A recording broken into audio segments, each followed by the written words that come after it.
Welcome to this introduction to the Wicklow EcoTrail training plans. My name is René Borg, and I'm just going to take you through some of the basic thinking that went into the design of the training plans, so it gives you a better idea on how to use them. This 15-minute video focuses on the 11-week plans that started Monday, 13th July, building towards the race on the 26th of September. The 11-week plans are available for the 18 and the 29 kilometer distances. So what we will look at today is the two formats that the plans are available in. We have got the downloadable PDFs here on the EcoTrail website in beginner, intermediate and advanced, and you will know them probably if you see this video. It's very likely you click through from here. The downloadable PDF looks like this. So what I would like to do is just give you a quick overview of how it's designed, what is the thinking behind the plans, and show you the secondary format, which is as the plan lives in a tool called Training Peaks. So Training Peaks is an American website that is used worldwide for delivering training plans. It goes into a lot more detail than the PDF can. You can customize things such as your heart rate zones and your pace zones and your personal settings. You can switch things around, drag and drop. So there's a lot of features here. Now, the Training Peaks plans are available as a purchase add-on through Running Coach Ireland. So if you do want more than just the PDF, then you would click the link to go to the shop, the Training Peaks shops for Running Coach Ireland, and you can purchase the plans there. But if you simply want the free plans, then all the detail you need, the basic details, are in the PDF document, which looks like this.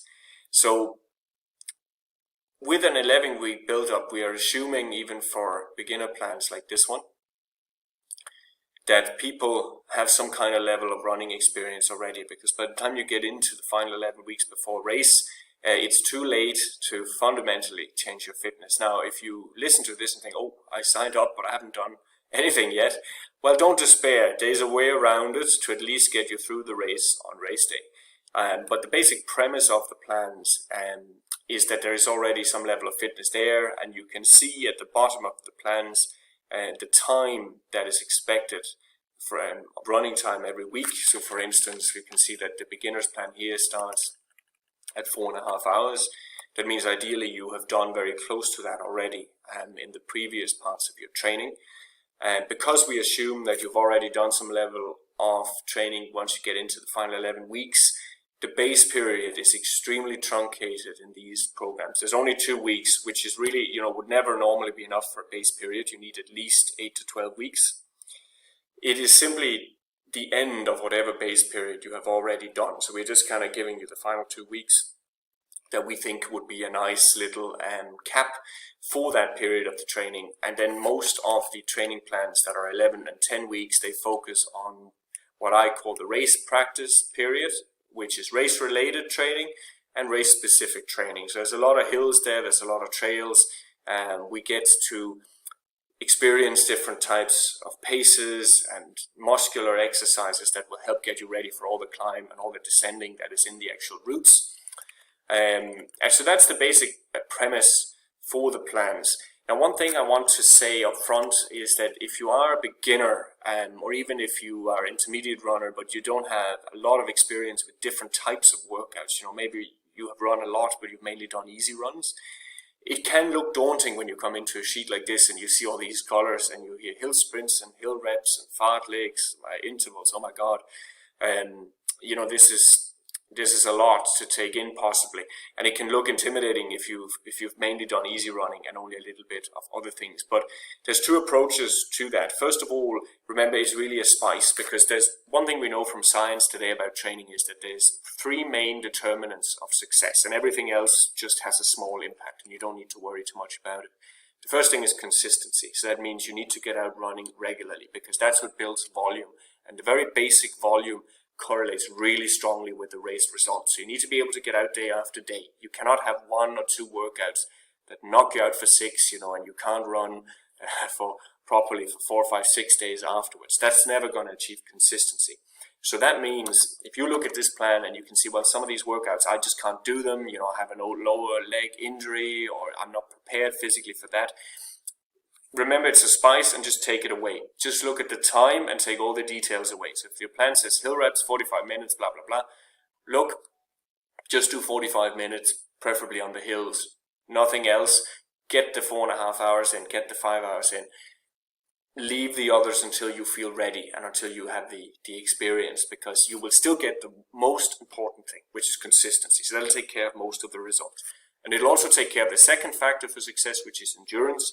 Endurance, of course, comes from the consistency, but it also requires that you do longer runs over 90 minutes to really be successful, especially when you're doing races that are 18K and above, which on the hills, the average time in the 18K is over 2.5 hours. So for most of these events, in the 29K, we're talking nearly 4 hours as the average. So we're essentially talking marathon type of endurance you need. You need to be able to be on your feet for several hours. You need to be used to that. It doesn't matter at what pace, but you need to have experienced it. And for that reason, there is a long run progression in every single plan. It's a little bit more difficult, of course, in the intermediate and advanced plans, but even the beginners have to start out at 2 hours if at all possible, so that they can get to the type of volume that will protect their body come race day. Now, if this seems daunting because you have stepped into this a bit late and you are only running less than that, let's say you're running maybe 70 minutes, 75 minutes, it can seem like an enormous step up. And obviously it would be too big a step up to go from 75 to 120 minutes in one go. So what you need to understand is it's not the speed, it's not the distance that kills you and damages your body when it comes to long runs. It's the speed you run them at. So when most people say, oh, I can't run 2 hours, I'm going to be too destroyed afterwards, what they're saying is, I don't know how to slow down enough to complete the 2 hours. So you need to learn, especially for hill running, that you can't do it easy enough. Just doze down, hike the uphills, hike the rough sections, enjoy your time on the hills, don't worry about the pace, but get the 2 hours on your feet. Whatever which way you need to get it so that you're ready to run again without any soreness, or at least not very much, by the following Tuesday in this plan. So that's the idea. You need to pick an effort and a pace for this time out in the hills that allows you to be, nearly fully recovered within 48 hours. And that's a general rule for, as you'll see, most of the workouts here are designed in such a way, anything that is kind of dark or brightly colored orange and red, that means it's faster than race pace. So it's kind of more intensive work, which helps build the final part of this performance equation, which is speed. So the faster your maximum speed is, the faster all of your average speeds will be, and the easier they'll seem. So even for very long distances, we need to make sure that whatever speed you were born with, that we keep that topped up to the maximum. And having this variation in training helps protect you from what's called monotony, which means having your muscles do the same thing day after day after day after day, which is a surefire way of getting injured. So you might look at speed and say, wow, could this be dangerous to do all this? Not if you do it right. In fact, if you do it right, it'll help protect you because it'll provide variety. It'll make your muscles stronger and more resistant, especially all this hill work we have where the impact forces are lower, which is also extremely specific to the challenge of the EcoTrails, because it'll give you the uphill and the downhill strength that will make sure that on race day you have built up a resistance so you're not laid up for 2 weeks after. That's the basic premise of the plan. But of course, if even in these what we consider fairly beginners workouts in the plan, if they seem very daunting compared to what you've done, remember you need to use your subjective feeling of medium and of hard and of easy. So it's your fast, don't strain, don't push it to 10 out of 10 straight away, ease into it, get a feel for those intensities, see how your body responds to it. If the plan says do it for 10 minutes and after 8 minutes you're utterly finished, you stop at 8 minutes. The plan is just a map. It's not the actual territory you're walking over. If you're reading a map and you walk through a landscape and there's a bridge on the map, but there's no bridge at the river when you arrive, you don't try and cross the river just because, oh, it's on the map. That's the attitude you need to bring to all the plans, and including ours. You need to make adjustments based on how you feel as you go along. You might also want to change other things around. You might have a group run that you really enjoy, that's part of the social experience of running. In that case, see, which ones are similar to what's in this plan? Can I more or less substitute them? And that's really the sort of thinking you need to bring into it. And if you are at Training Peaks, If you purchase the Training Peaks plan, then you'll have a little bit more ability to do this, because you can do, as you see, you can drag and drop workouts. So if you need to do the intervals and you think I'll do them with my club on Tuesdays, you could move the intervals to Tuesday, and you could switch the hill sprints. Now they see here the internet is a bit slow, so you don't actually get to see it, but you can take my word for it that you'd be able to switch the intervals here for the hill sprints, so that the days in the plan reflect what you have done. And of course you could print out the PDF plans and do something similar. All of the plans come with the basic information of the volume. So for instance here, 11 weeks beginner, 5 hours and 5 days per week. If you only run 4 days a week and you cannot yet step up to 5, then you must remove one of the higher intensity ones. Okay, so there's a certain balance in the plans, about 80-20.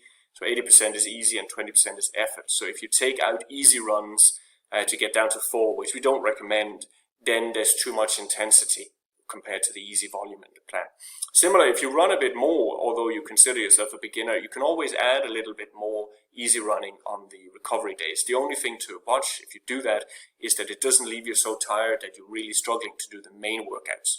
And the most important workouts we have marked with a key, which stands for key workout. They are the ones that are kind of the natural final step of the progressions that are built into the plan. So you will, for instance, notice that there seems to be a logical progression here early in the plan of these very steady uphill reps into hill sprints.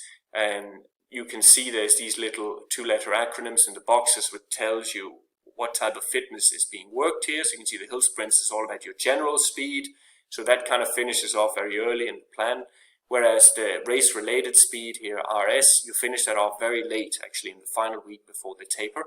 Similarly, with the long run, the most specific long run of the plan, called SE here, specific endurance, finishes the week before the taper begins. So that just gives you an idea. These are days where, you know, not only this is the completion of work I've done previously, but I want to be as fresh as I can, focus on my recovery, try maybe for the long runs to do things as similar to race day as possible, wear the same shoes, the same backpack, and so on and so forth.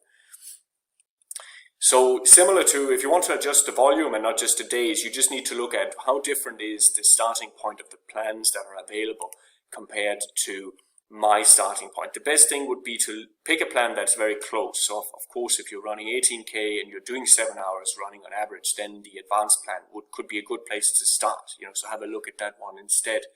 If you do have a very different volume, you just need to adjust the averages. You know, maybe you can just add a little bit extra volume on each of the days so that it matches what you have before, and you can follow the general progression, which is about 10% per week. And then you will notice there's step back weeks programmed in at regular intervals to make sure that you can absorb the volume. And we are using a better safe than sorry approach. The beginners plan have 4 step back weeks, one of which is in the taper, and the more advanced plans have 1 step back week less than that. So they're a little bit more aggressive in the ramp up. So that brings us nearly to the end of this first part of the introduction to the training plans. You might have other individual circumstances that you need to adjust to, such as you might have no hills available in your locality. And in that case, of course, it's a best effort basis. You get out on whatever hills you can, even if it's just little undulations around your locality. But if you live in a really flat place, you might have to do everything as flat sprints. And, you know, that's okay. Some ultra runners train mainly on the flat and they can still prepare, because there is a big transfer from flat running to hill running. It's not ideal, but you know, you have to work with what you have available to you. So that concludes this first talk. So if you want to download the plans, go to the wicklow.ecotrail.com/en/training plans site, find the plan that suits you best, check back for more plans in the future. If you do want a little bit more customization, go to the Training Peaks website, create an account here, follow the link to my shop, and you can purchase a plan which will then automatically be adjusted and set up on your new Training Peaks account. And what will happen is that if you sync that with your Garmin account or similar account, the workouts that you do will flow in here and they will match with the actual prescribed workouts, so you can compare how did what I do compared to what was actually in the plan, and you'll get a color coding of green, red, or orange, which will tell you how close it was. It kind of gives you a health check. Am I actually following the plan, or am I just think I'm following the plan? And these all have what's called structured workouts built in, which means that you can download the details